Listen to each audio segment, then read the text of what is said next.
Oh hey, don't mind me, I'm getting myself prepared for New Horizons, and I keep hearing from the internet that for some reason Doom is like the predecessor to it in some way, shape, or form.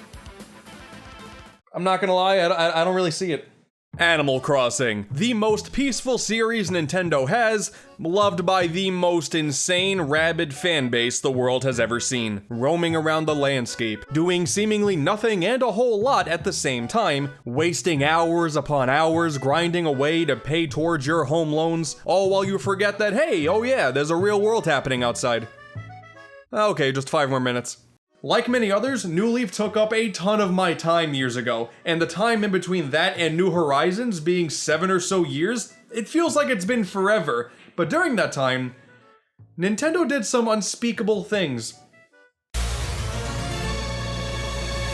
Haha, Amiibo Festival is bad. Hot take, right? During the long stretch of time between mainline Animal Crossing games, Nintendo actually did release a variety of content for the fans. Amiibo Festival may have been one of the worst things ever, but it did also give us a line of Amiibo, so that's nice and whatnot. I have a figure of Rossetti standing up. It's very weird to see him have feet. Pocket Camp also dropped on mobile, and from what I heard, it's pretty decent for mobile game standards, so cool, but not really my thing. New Leaf got that huge Welcome Amiibo update which introduced a bunch of new content into the main game, like including Medley, the cutest Zelda character, as a possible villager. That's amazing. Oh man, Puzzle League 2? Oh my god, yes, it's like the best puzzle game ever. Oh yeah, and how can we forget about Animal Crossing Plaza? Quite easily, actually. And lastly, the game that just sorta came and went with barely anybody bringing it up in conversation, Animal Crossing Happy Home Designer. I guess I understand why. It was 2015, that was a pretty sour year for Nintendo game releases as a whole, and the angry mob was too busy forming for Amiibo Festival, so this random 3DS title didn't stand a chance. When you really think about it, Animal Crossing spin-offs make a lot of sense. These games are all about relaxing, collecting, absorbing the atmosphere, but maybe there's a way to get that world across without some of the monotony that those main games feature so prominently. And clearly a board game wasn't going to get the job done. Maybe just designing homes will? Man, who's to say? But the box art is really cute, so that's all I need to see. The concept behind this game actually makes a ton of sense. The Happy Room Academy was already a thing in previous Animal Crossing games, an association that would inspect and grade your home based on what you filled it with. And New Leaf already gave us the idea of being the mayor of an entire town, so it didn't sound too unreasonable to now make you responsible for designing other villagers' rooms rather than your own. But instead of the Happy Room Academy, it is now the Happy Home Academy, and it's part of Nook's Homes. Keep up. Oh my god, you can finally customize your character now instead of just answering a bunch of dumb questions and hoping for the best. This is already fantastic. Welcome to Nook's Homes, where a ragtag group of animals get together and decide how everybody is going to be living their lives going forward. And you are the newest employee. While you thought you already knew how arranging a home was going to play out, the tutorial tells you otherwise. With this game, there is full touchscreen support, allowing you to pull items from a catalog and drag and drop them to your heart's content. It is so damn fluid. You can even rearrange the villagers if you want. You are a god in this world. Do whatever you please. You go to sleep now. You don't have a choice. You can even take items and place them in between tiles now. I know it doesn't sound like the biggest deal. It actually sounds quite minute, but it works out because now you're able to squeeze between things. And it really goes to show you that Animal Crossing fans are impressed by the most basic of things. I love this. I can only imagine what this would have been like if you didn't have the touch controls. That sounds like a nightmare. Oh man, and you actually interact with items now too. I know this is also really minor, but going to a book rack and actually being able to pull a book off and flip through it,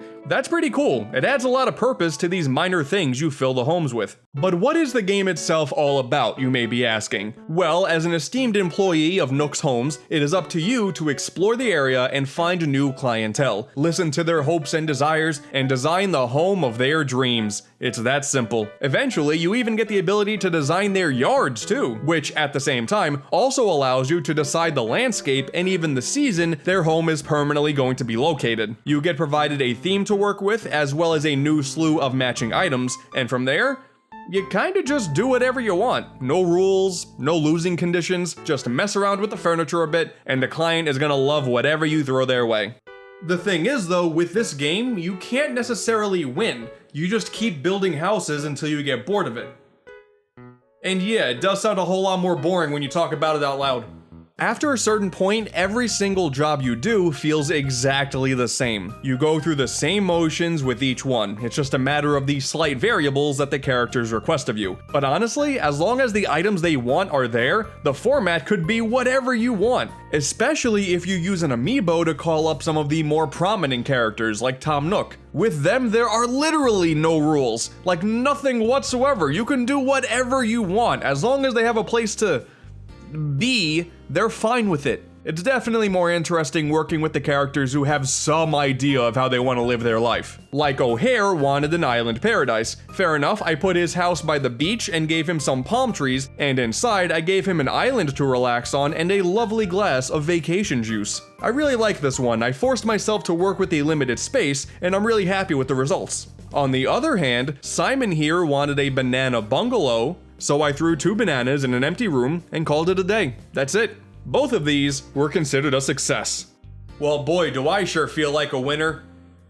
You know what? I'm actually pretty satisfied with some of these layouts of mine. I really like how some of these turned out. I guess it's time to take a look at the Happy Home Network and see what other people have come up with. Oh, wow. Alright, now you're just showing off.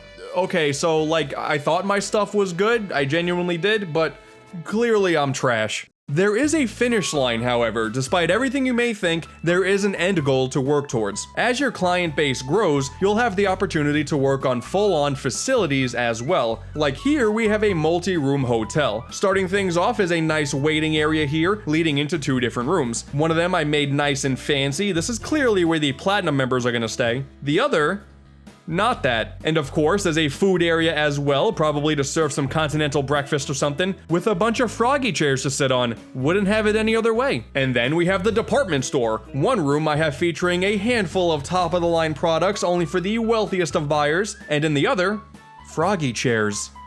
All of them. And what's also kind of cool is after all this is said and done, you can visit your creations and see a handful of villagers in the environment that you played a part in making. Having all these rooms that you spent all this time making and seeing them being put to full use, it's a pretty satisfying feeling. Once you wrap up all the facilities, the town is considered complete. Looking back at where things started off and seeing where they are now, we've come a long way. There's a celebration ceremony, the credits roll, and then you go back into the game and you keep building for villagers until you die. Alright, maybe not that severe. But the main question people seem to ask is this game fun? I think the main discrepancy here is calling this a game in the first place. Sure, it's not like you can even necessarily complete an Animal Crossing game, but more so than the main titles, this primarily feels like a toolbox or a toy rather than a full game. Is it fun trying to stick to the arbitrary rules set out in front of you just to make a random villager happy? I mean, yeah, I think so. It does get super repetitive the more you play it, but I don't think this was meant to be played in long sessions anyway. It's also nice to know that after a few years, I'll be able to pull this game off the shelf, easily remember how to play, and then just do a couple villagers before I put it back on the shelf. I can work with that. Besides, at this point, you can probably find the game for dirt cheap, so I doubt you have much to lose here. And if anything, the best part is the influence this game has on the main series. New Leaf's Welcome Amiibo update featured room editing elements that Happy Home Designer initially implemented, and that's really nice. It also shows that the ability to place furniture in between tiles is a really cool thing, because you still can't do that in New Leaf, and it really sucks. And by the looks of things, New Horizons has some Happy Home Designer elements as well. And that's just nice. So at the end of the day, was it really worth getting a pretty inoffensive spin-off so we're not restricted to pushing and pulling items in a cramped space ever again? You're damn right. So yeah, I had a pretty enjoyable time with this game. It's not for everybody, but you can probably make that argument for Animal Crossing as a whole. And at the time of this video, we are rapidly approaching the productivity-shattering event that is Animal Crossing New Horizons finally releasing. And with all that in mind, I'm gonna go back to Doom, because I need to see what all the fuss is about. I'm still waiting for Isabelle to show up.